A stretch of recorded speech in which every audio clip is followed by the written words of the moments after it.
Good evening, friends. It's that time of the year again, a time when fall is in the air and everyone is thinking about the Anaheim Halloween Parade.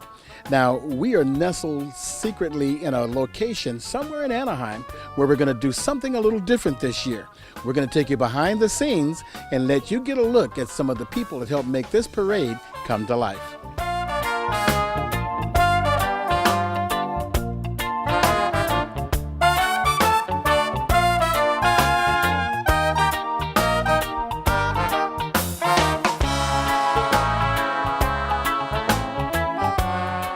All right, with my friend Keith here, and this is a face you will readily recognize when you come down to volunteer or help out here at the Halloween Parade. Keith, welcome. Thank you. Thanks for coming down and sharing some time with us.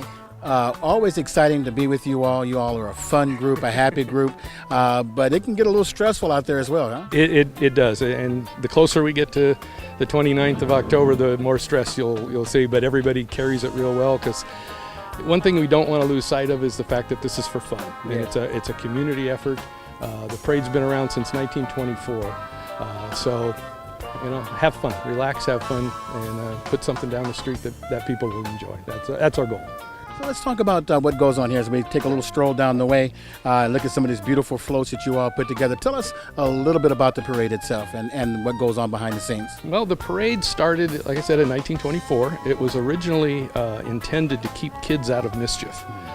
Kids were doing what kids do on Halloween, and the city business owners and families, this community, decided to try and find some way to channel their energies into more productive things, so they came up with a Halloween parade and fall festival. We're a continuation of that. Nothing has really changed in the basic approach, other than we're trying to keep adults out of trouble, I guess. But we have room for everybody, by the way. Volunteers of all ages and all skill levels are more than welcome to help out. But we've enlisted help from local artists, craftsmen. Everybody, it doesn't matter. For example, the two figures you see right here, the wedding couple, those were created by a local artist named Chris Maya, and he did them a couple years ago, and we've kind of resituated them, built them a new base. They were on their own separate bases. We put them together just to make it a little more cohesive and a little easier to move down the street. We learn as we go along, because some things work better than other things. We find out what works and what doesn't, and this year we spent a fair amount of time kind of rebuilding some of the existing floats from last year, just to make them a little easier, a little more user-friendly for the people that are pushing them down the road. So everything's constantly evolving. Let's take a look down here. Some of the familiar sights that you'll see along the parade route, of course, is the big bass drum here. And I want to say Felix the cat, but who's this cat? I'm guessing he has a number of names, and none of which I'm privy to. But he's our trick-or-treat cat. Yeah. He is going to be, we're repurposing him this year. He's going to have a double duty. He's going to be part of a game that's going to be played at the Fall Festival, and then when the parade starts, he's mobile, so we're going to push him down as a float. He had kind of a tough life. After last year, we had to vacate the building we were in, so we moved everything, and we did it kind of last minute in the back of trucks and borrowed trailers and all that, and he got airborne. Oh no!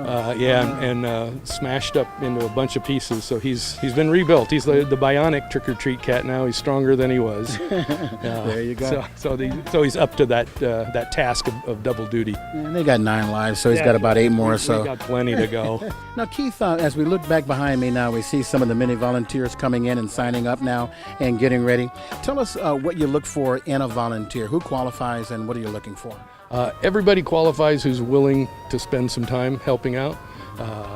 We welcome anybody, any skill level.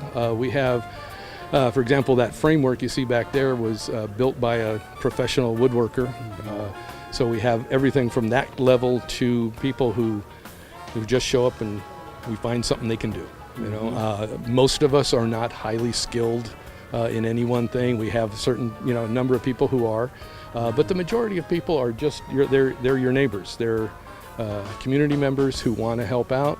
They're willing to try something different and they're new, or they have some creative ideas, or even if they don't have creative ideas, they just want to help. Yeah. And we'll find something for any skill level All you got to do is want to enjoy yourself, have fun, work on the parade, and make it the best parade we can make it. This is our new home. Yes. This building, we just moved in here the end of July.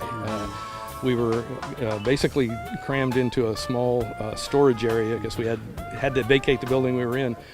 Thanks to the efforts of the city and the city council, they found space for us in this warehouse. It's an unused warehouse, so we have about 2/3 of it. We'll be here, it looks like, for at least a couple years. And it was a good instance of the community going back to the city, explaining the plight, and they stepped up.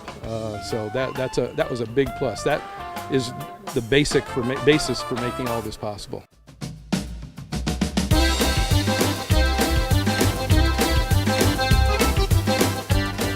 All right, I'm with my good friend from a few years back. I got Jody with us, and Jody, you seem like you have some company here with you. What's going on here? Well, we're actually making a bunch of old-fashioned carnival games for the festival this year. So this is going to be the skeleton body for our ping pong ball zombie game, where you throw the ping pong balls in his eyes, and kids can come out and play these games. Yeah, it's going to be really fun. Now, we've talked a lot about the parade, but tell us also about the carnival. Well, this year there's a small group of us that also took over the festival part, because the festival is actually 1 year older than the parade. So that started in 1923. And so we've been putting a lot of attention on the parade and trying to bring that up, but we thought we need to bring the festival part up too, so it all matches. So we're going back to an old-fashioned kind of carnival type atmosphere. We have a Ferris wheel, live music, a kids costume contest. And so a bunch of us volunteers started making these carnival games so the kids could come out and play carnival games and win a little prize. You know, everything's going to be really fun and old-fashioned. And it all starts with our volunteers, huh? It always does. Yeah, we need lots of them, and they're the ones that really bring life to these events that we do. Okay. Let's go over and talk to one of your volunteers here now. Sir, and your name is? My name is Michael Magdalena. Okay. And Michael, tell us what you're working on. Well, we're working on the carnival game, the zombie eyeball toss or whatever that Jody was talking about.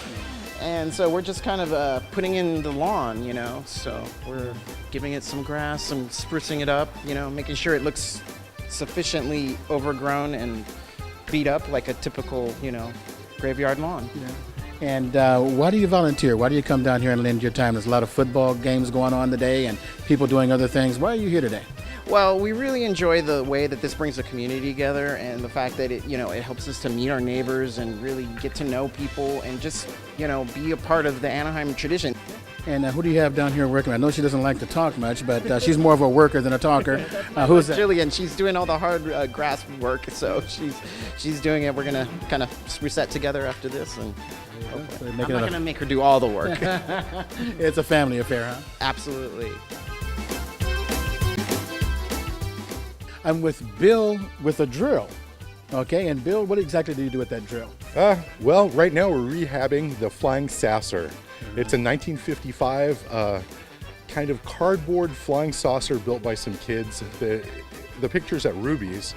If you go in to the left, it's on the wall, and one of our art directors here, Jody, asked me to recreate that about 4 years ago. In our moves, we had some damage to it, but we're trying to refurb it, make it look as good as it was. Yeah. And why do you volunteer, sir? Just for the joy of the community. We have so many different people here from all walks of life. I mean, guys who look like really scary gangbangers to little kids who come out with a paintbrush and paint bullet holes on ducks, you know. We just love the wide variety of people in the community that come out and just for the joy of it. Yes, indeed. All right, Bill with the drill has got to go back to work, and we're going to go look at some other folks and see what they're doing.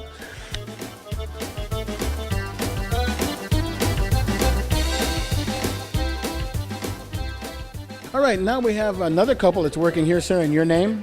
Ken. Ken? And Ken, who are you working with today? That's Rebecca. Okay. And what are you working on? Looks like a volcano. This is a volcano, and during the parade it'll roll, and there'll be lights and smoke coming out of it. And some earlier volunteers built this, and we've adapted it to we have an event called Adventurers Day at Disneyland, so we've incorporated it into our event. Okay. And what portion are you working on now? I see Rebecca's kind of doing a little painting there. Yeah, we're doing some touch-ups and making sure everything's nice and fresh looking and pretty for the parade. Yeah. Now, Bill, I noticed that Rebecca is kind of like doing all the work, and you're sitting here with a cup in your hand. How does that work? I'm taking a little break. I got a little hot. So. I hear you. Okay. And Rebecca, if you don't mind, can we holler at you real quick? And what are you doing down there? Covering up all the staples with paint so it all blends and isn't noticeable during the parade. Yeah. And why do you volunteer? Because surprisingly, there's not a lot of community where we are, and we tend to really grow to love Anaheim and be a part of this and be creative. Awesome. And why do you volunteer, sir? For the community aspect and because I love Halloween. And it's the only event of its kind around, really. It's a really good old-fashioned Halloween parade.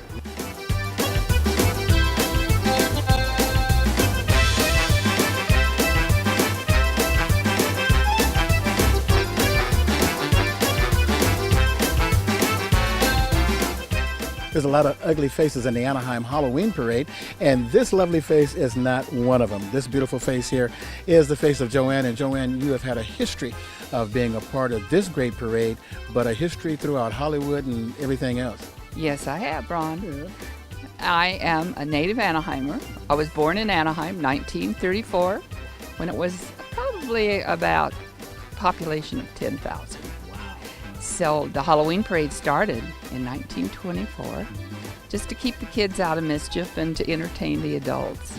And when I was about 3 or so, I saw my first Halloween parade in old Anaheim, which since has been torn down and replaced with other buildings. But we absolutely loved it. And thanks again, guys, for being here. All right. Good to be here. Just some of the lovely faces and beautiful people that you'll see right here in this lot as we prepare for the Halloween parade.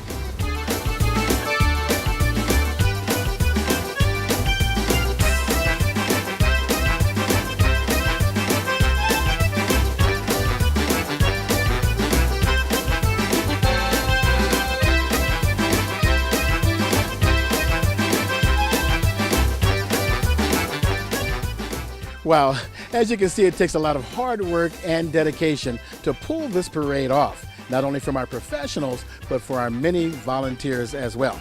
Now, for parade route and other information, simply log on to their website. From a secret location right here in Anaheim, I'm Ron Roberson.